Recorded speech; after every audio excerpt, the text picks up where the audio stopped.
What's going on, guys? Got another comic book haul video for you.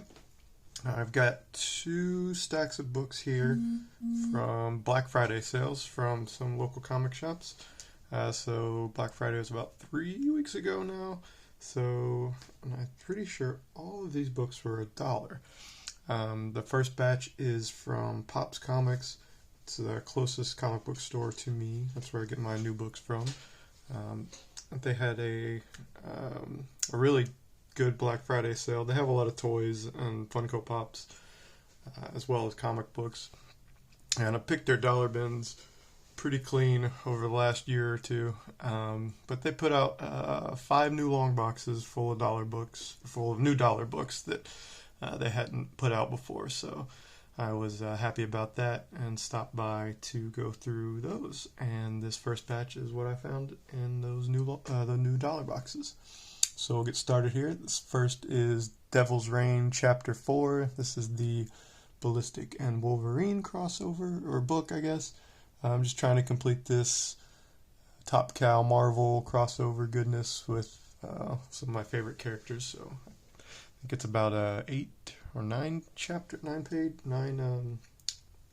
issue run. I'm not quite sure, but I've got most of them now, I think. But didn't have this one, so I was happy to pick it up. Next, got some more A-Team goodness. A couple videos ago, I had some Mr. T's books, so this one I was happy to find. This is A-Team number 3, the little newsstand copy. It's got Mr. T falling asleep there, parachuting. Either he's asleep or passed out, I'm not sure, but Hannibal's still got his cigar that he's managed to smoke on the way down, so you can't go wrong with that. And just some fun 80s goodness there. Some 90s goodness here. It's Independence Day number 1. This is the official comic adaptation of the movie. I think I picked up number 0 a few months ago. And this is number 1. I'm not sure how many issues there were in the series, but it's got that iconic scene on the cover here of the White House getting blown up. So I was happy to find that for $1. Next, I found, really excited to find these. A couple issues in this Long Shot miniseries. This is Early Art Adams. This is where he got his start on this miniseries for Long Shot. I picked up number 1 sometime last year, I think, for a few bucks. I don't think it was in the dollar bin, but it wasn't more than like $10, I don't think. And then I also have one of the other issues, but I picked up a few that I did not have. So I got number 2 in a newsstand copy, number 3 in newsstand, and then I can't remember if number 1 is the first appearance.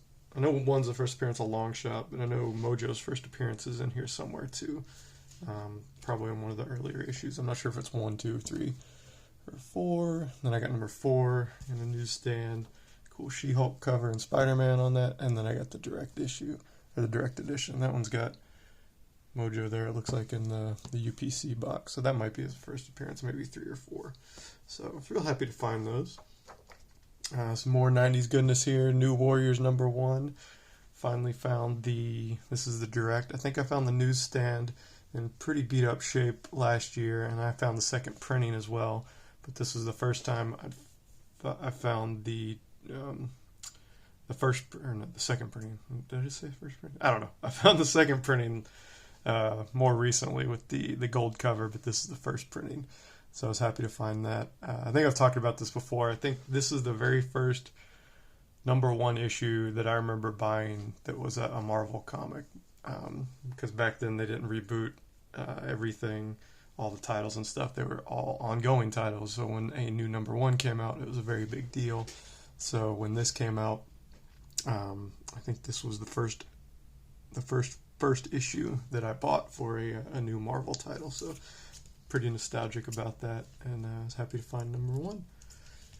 Then I got a cool Bruce Timm cover here, the Superman Adventures number 1. I don't know if he does, I don't think he does the interior art because it doesn't have his name on the cover there. It's Paul Dini's the writer. I guess Rick Burchett probably does the pencils, and then Terry Austin, he's a pretty famous inker, so he probably did the inks on that, but it's a Bruce Timm cover, so I was happy to find that for $1. And got a bunch of Warlock issues. So this is Warlock number 2 special edition. The thing I like about these, they're almost all wraparound covers. So you got Pip and Gamora fighting on that one, and then Warlock fighting, I think, Afro Magus there, and I'm not sure who these guys are. Obnoxio, the clown, maybe. Maybe that's a collector. I don't know. It kind of looks like Benicio del Toro, but who knows? I think these are just reprints of the early Warlock stuff from like Strange Tales and Power Warlock, his first solo series. I'm flipping through this next issue to see if it says in there, but I don't see if it says like originally printed where it was. No. So anyway, got number 2, number 3, got the in-betweener, Magus and Warlock, and then that's a wraparound. It's kind of a wraparound. I mean, it's got Thanos on there. It's got 2 versions of Warlock, so I don't know what's going on there, but I was happy to get that. And number 5, really cool cover there, wraparound as well. That one's got Spider-Man on it. Might be the Gardener, I think. No, just really cool Jim Starlin art. Really happy to find that. And I think there were just 6 of these, so I got, let's see, 2, 3, 5, and 6, so almost the whole run now, and that one's cool. Number 6, it's got Captain Marvel on there, Iron Man, some of the other Avengers. That's cool. Thanos battling Thor on there. It's got, what's that guy? Like a dinosaur mutant guy in a jetpack. That sounds pretty cool. So those were $1, and then 2 last Warlock books I got. Number 2, these are, don't know if these are, what are these reprints of? Because these came around, it's 92, I guess. Yeah. This one says second printing, so I'm not sure what these reprint, but they might be reprinting the old, maybe Marvel 2 and 1, maybe? I don't know, or some Avengers Annual stuff. So that's number 2, and then that's number 6. But again, I don't think that's Jim Starlin on the cover, but the interior art is definitely Jim Starlin. So that's cool. Happy to find those. Real excited to see what Warlock does, how they use Warlock in the upcoming Guardians of the Galaxy movie. So I was real excited to find all of these Warlock issues for cheap. So those were all the ones that I got from Pop's Comics for $1, and then the last stack is all from a store called The Zone. It's also in Louisville. It's been around for, oh gosh, since the mid-90s, I think. It's been around for a long time. It's changed owners a couple times, but they've maintained business, so I was happy to go to their sale. They don't really have dollar boxes. They have a whole bunch of long boxes full of back issues. They've got a bunch of new books, and then what I really like, when they have their sales, they have a lot of variants. They have the most variants of any of the local stores, probably. They've maybe got about 15 long boxes full of variants, and they're priced. I usually don't buy variants for, ratio or anything, but all of theirs, any of the variants under $10 were $1, and then all their back issues under $10 were $1. So I think all these books were $1 each, including all the variants. I'll get to those in a second, but we'll start off with just this Savage Wolverine number 1, just a cool Frank Cho little series that I'm trying to collect. I think he did the first 6 issues on this, so I think this was the last one that I needed, is number 1, so happy to find that. Got this Bloodstrike number 1. This is the reprint of the Bloodstrike from the 90s, obviously, but it's got the regular color cover. The one from the 90s, it was like grayed out, and then the blood was, I think it was glow in the dark, or like hypercolor, or like heat activated or something. But this was just a regular color cover, so anytime I liked it because it reminded me of that Brigade number 2 newsstand that I showed in my last video. It had these really bright, vivid colors on the cover that you never see, because that Brigade issue had the chromium foil cover, and this Bloodstrike one had that weird like grayscale cover with the blood splotches on it. So I'd never seen the actual like the blues and the reds on him and this Cable ripoff guy. I never saw their colors before on the cover, so I was happy to find this. It's got a $3.99 price on there, so this must be a recent reprinting of it. It's probably like the 30th anniversary of Bloodstrike or something. So, but I missed it when it came out, so I was happy to find it for $1. Next, just a cool Cable book. This is number 21. That's Hope Summers on the front there. I think this is her first appearance as an adult. This one can go for, $10-20, I think. But the cover just caught my eye, and I remembered it being on a list somewhere, so I snagged it for $1. And I was real happy to find this. More 90s goodness. This is $20.99 unlimited. This is the first appearance of Hulk 2099, I believe, and this is a newsstand copy. So I was really happy to find that. I'm pretty close to getting all the number ones of the 2099 series, so this might have been the last one I needed or one of the last ones, so really happy to find that. Got this Invasion Book 2 Battleground Earth. This was a 3-issue event series, I guess, from DC in the mid-90s, and the reason I got this is Todd McFarlane does the interior art on the first 2 issues. I don't think he did the cover for this or anything, but I think he did the cover for number 1. Maybe the interiors as well for number 1, but I know he did. Oh, there might be hip on the back there. That kind of looks like it. Open it up here. Because that dude is on the cover. I thought he was on the cover of 1, maybe. Because this is like next month. Maybe he's on the cover of number 3, but that kind of looks like McFarlane. But there is no signature on the front. Let's see. Pencils, chapters 1 and 2, Todd McFarlane. Doesn't say who the cover artist was. So. But yeah, you can see it's McFarlane. You can tell by his faces. So, just some cool interior stuff that you don't see very often when people show off McFarlane. So it's more of his earlier stuff when he was still with DC. So I was happy to find that. And snagged this Green Lantern New Guardians number 2. This is I think number 1 and number 2 are on my list because the Harvey Tolabau art, he does the interiors, and it's got Tyler Kirkham there too. So maybe he did the cover, or maybe they split the interior art duties. I'm not 100% sure which, but I like both those artists a lot, so happy to find that. Next, just another Sana Takeda cover, the Shadowland Electra one-shot, number 1. She just does the cover on this, unfortunately. Doesn't do the interiors, but just a beautiful, beautiful cover there with Electra. And then, I'm not sure who that is in the background. I'm not familiar with this Shadowland series, but I heard it's pretty good. And I think they might be taking some of the inspiration for the upcoming Daredevil show from this run. I know it's called, the Daredevil show I can't remember the name of that story arc now. But they're going to obviously take from that as well. But I think they said the series, or the season was going to be like 20 episodes. So I don't know how long that original arc was that they took the name from, but I don't know if there's 20 episodes worth, but who knows. And then the last 2 just regular back issues I got were a couple Silver Surfer books. Got number 62 there, just really cool Ron Lim art, and number 70, just a cool Galactus cover there. So slowly chipping away at this Silver Surfer Volume 3 run, so I was happy to find those.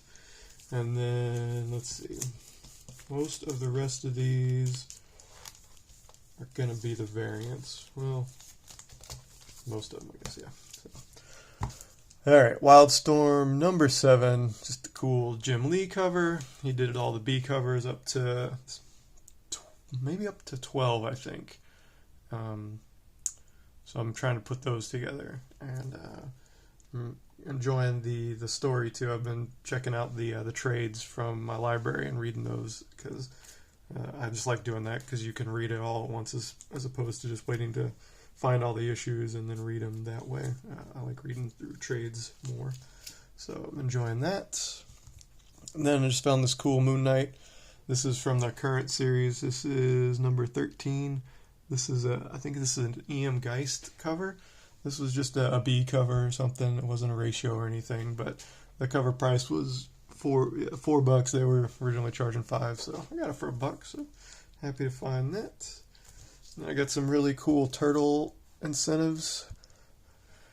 So these are the IDW incentives. That's what I've probably picked up the most of. I showed a bunch of these on my Instagram the day or two after I picked these up, just because I like finding these IDW incentives. They're mostly 1 in 10s. And whenever I find the turtle ones for cheap, if it's a cover I like, I don't mind paying $4 or $5 for it, and I certainly don't mind paying $1 for it. So this is 121. That's the 1 in 10. This is 130. I really like this cover. I can't remember. It's an artist on that. I can't tell who the signature is, but I really like the way the turtles look on this. And this is the not spider punks, the punk frogs. That was the rival gang that was introduced around this time. So they were rip off of the Battletoads, I guess. I got number 132, just a cool Shredder cover. Got Shredder in the foreground and then Splinter in the background there, and the turtles underneath Shredder there. So really excited to find that one for $1. This is not a ratio or anything, but it's Stan Sakai drawing Predator, so how can you not love that? It's got, you can see the Stan Sakai. These people. That's how all of his like samurai bandit dudes look in the Usagi series. But I've never seen him draw Predator before, so I had to get this. I was gonna pick this up actually when it came out, but I forgot to pre-order it, and they didn't have any at Pops when I went in the week it came out, or the week after maybe, I think. So I missed it, but just a couple weeks later I found it for $1, so it was even cheaper than cover price. So I'm really happy about that. And then speaking of Mr. Sakai, we've got an Usagi incentive here. This is not Stan Sakai cover. It looks like a watercolor cover, so that's pretty cool. I don't think it's Momoko. I know she did a few of the Usagi covers, but I don't think this is her. But just a really cool variant for this Usagi run. And this is number 30. I think this is another incentive, 1 in 10.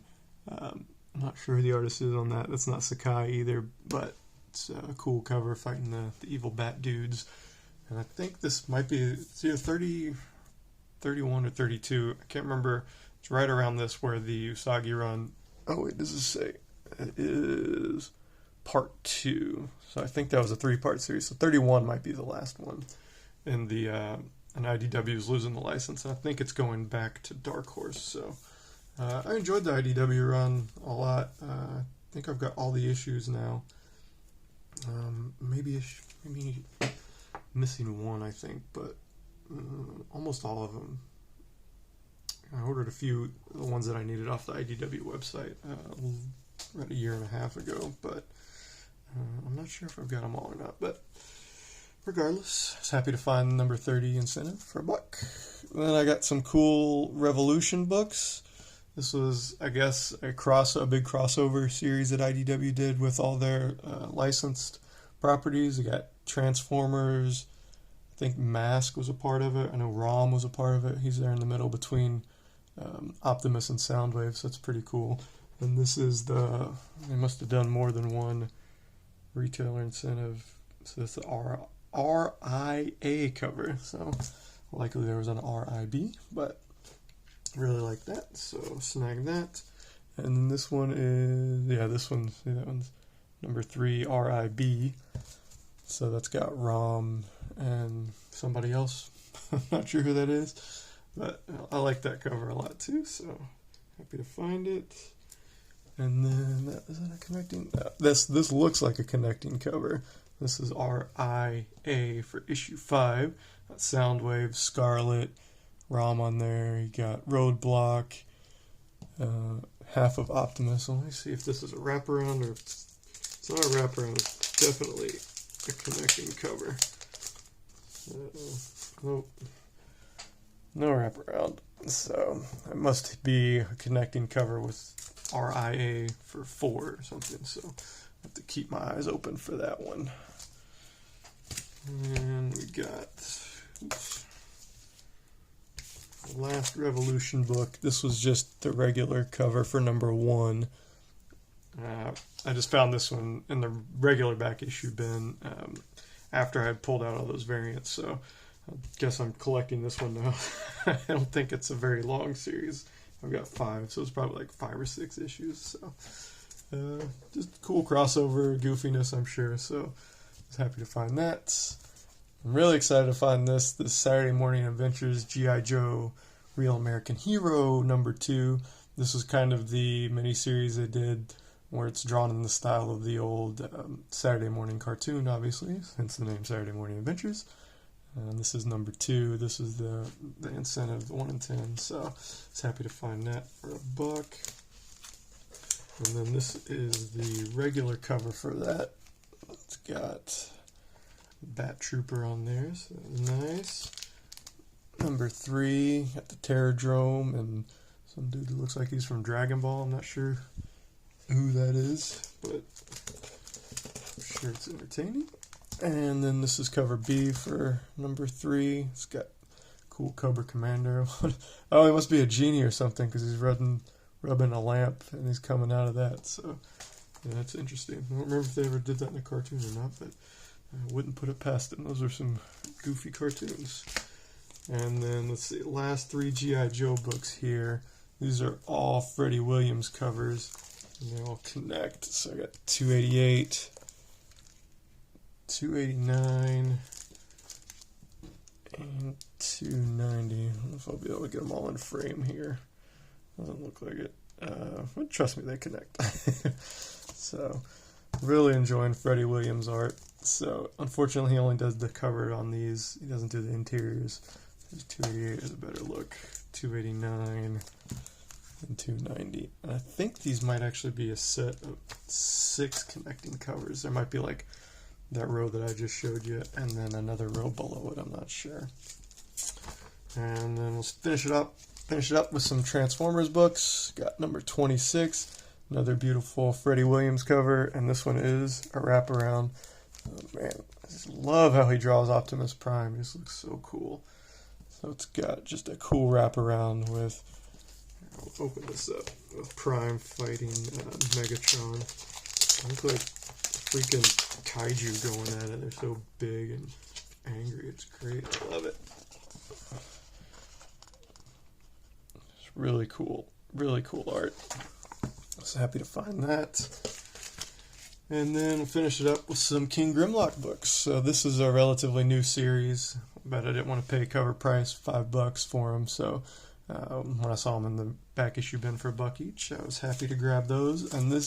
And Augustin Padilla does all the interior art on these as well. So I became aware of him from that Best of Grimlock collection that I got a couple months ago, and was just flipping through it, and his artwork really caught my eye, and so I did a search and found out he did this. I think the first issue of King Grimlock might have been in that or something. That's why I might have recognized it. So I got number 1, number 2, cover A, number 2, cover B, and then number 5, cover A. I think this is a 5 or 6 issue mini-series, so I'm going to try to put it all together now that I got the first half or so taken care of. So it's really happy to find those. So that's going to do it, guys. That's my Black Friday haul. Lots of cool dollar books. I hope you guys found some good sales out there. And I'm recording this. This will be my last video before Christmas. So just want to wish everybody a Merry Christmas. And I will talk to you guys later. See ya.